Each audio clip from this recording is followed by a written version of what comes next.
오늘은 갈라디아서 1장 1절부터 10절까지의 말씀을 읽겠습니다. 사람들에게서 나지도 아니하고 사람으로 말미암지도 아니하며 오직 예수 그리스도와 죽은 자들로부터 그분을 살리신 하나님 아버지로 말미암아 사도가 된 바울은 나와 함께 있는 모든 형제들과 더불어 갈라디아의 교회들에 편지하노니 하나님 아버지와 우리 주 예수 그리스도로부터 은혜와 평강이 너에게 있기를 원하노라. 그분께서 하나님 곧 우리 아버지의 뜻에 따라 이 악한 현 세상에서 우리를 건지시려고 우리의 죄들로 인하여 자신을 주셨으니 영광이 그분께 영원 무궁토록 있기를 원하노라. 아멘. 그리스도의 은혜 안으로 너희를 부르신 분을 너희가 이렇게 속히 떠나 다른 복음으로 옮겨가는 것을 내가 이상히 여기노라. 그것은 또 다른 참 복음이 아니며 다만 너희를 어지럽히고 그리스도의 복음을 왜곡하려 하는 자들이 더러 있도다.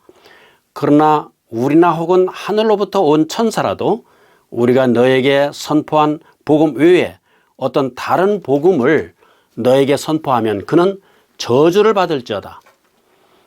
우리가 전에 말한 것 같이 내가 지금 다시 말하노니 만일 어떤 사람이 너희가 받아들인 것 외에 어떤 다른 복음을 너에게 선포하면 그는 저주를 받을지어다. 내가 지금 사람들을 설득하느냐 하나님을 설득하느냐 혹은 사람들을 기쁘게 하려고 애쓰느냐 내가 아직도 사람들을 기쁘게 한다면 결코 그리스도의 종이 아니리라. 여기까지입니다. 오늘은 갈라디아서 1장 1절부터 10절까지의 말씀을 중심으로 행위로는 결코 구원받지 못한다 하는 제목으로 말씀을 드리겠습니다.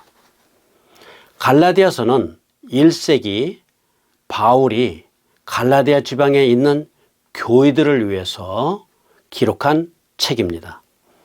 죄를 회개하고 예수님을 구주로 믿은 이 지방 사람들에게 어느 날 율법주의자들이 찾아왔습니다. 그들은 구원을 받으려면 할례도 받고 모세 율법도 지켜야 한다고 주장했습니다. 복음의 근간을 흔드는 이 엄청난 도전 앞에서 사도 바울은 어떻게 했느냐? 사람은 누구나 하나님의 은혜로 인해서 믿음으로 구원받으며 그 이후에도 은혜로 살아간다고 그렇게 응수했습니다.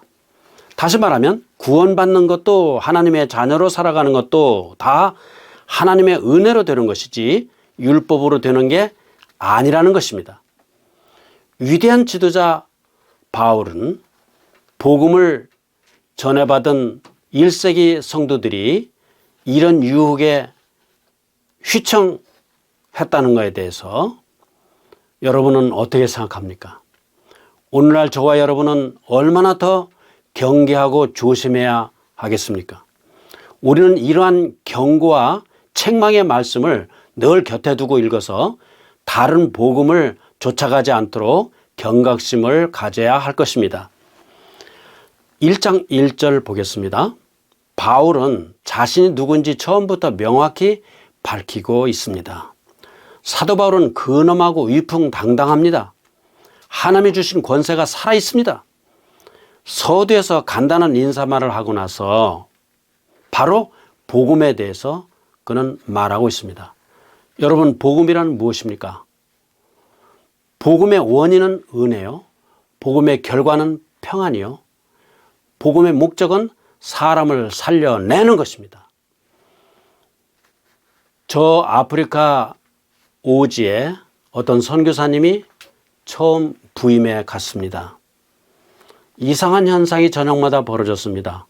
그것은 넓은 잔디밭에서 온 부족들이 다 나와서 춤을 추며 북을 치며 빙빙 돌아가며 거창한 축제를 벌리곤 했습니다. 부임한 선교사님은 자, 어떻게 하면 복음을 전할까? 여러 가지로 생각 끝에 어느 날 어떤 예시를 해보기로 작정했습니다.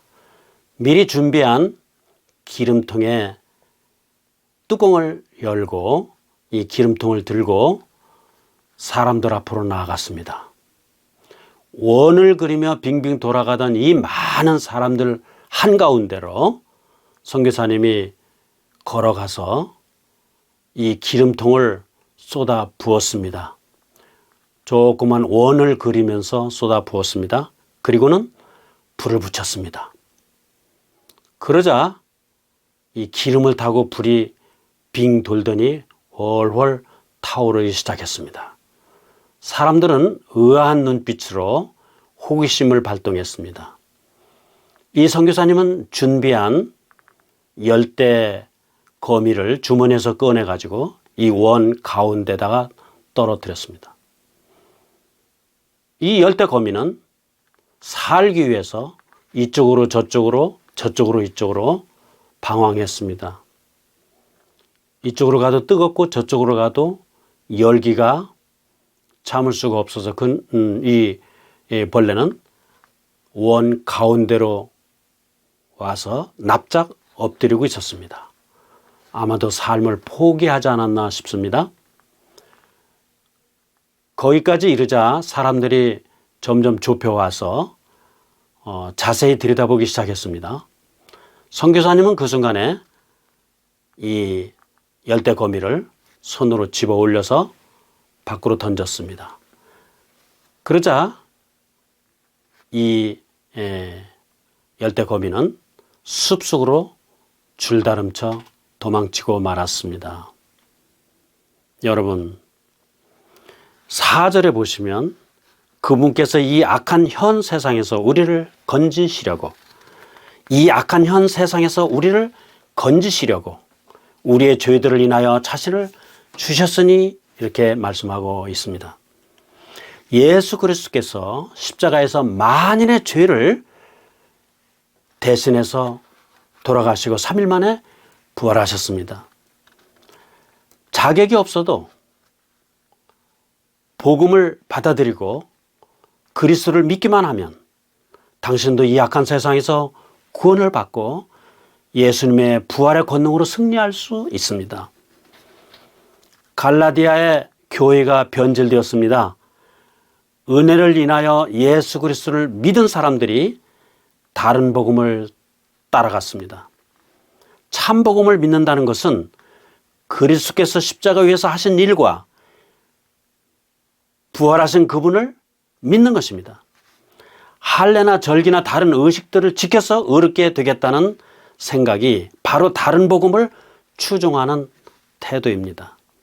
바울은 단칸에 베어버릴 듯 다른 복음을 선포하는 자는 저주를 받으라고 말했습니다. 물론 바울 자신도 예외가 아닙니다. 초대교회 때 있었던 변질된 복음은 지금도 있습니다.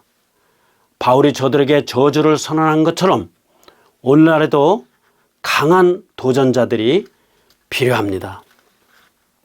바울은 내가 사람들을 기쁘게 한다면 결코 그리스도의 종이 아니리라 라고 말씀했습니다. 내가 이방인들의 기분을 맞추려고 할례나 의식들을 멀리 한 줄 아느냐 그런 뜻입니다. 바울은 복음에 목숨을 건 사람입니다. 행위로 구원받지 못한다 하고 이미 1세기에 바울이 외친 이 진리를 외면하고 무엇을 덧붙여서 복음을 흐린 종교인들이 역사상 얼마나 많았습니까? 반면에 복음으로만 구원받는다고 외친 인사들이 또 얼마나 많았습니까? 오늘을 사는 우리들은 내외적으로 도전에 직면하고 있습니다. 하나는 온갖 퇴폐적 문화의 외부적인 도전이요.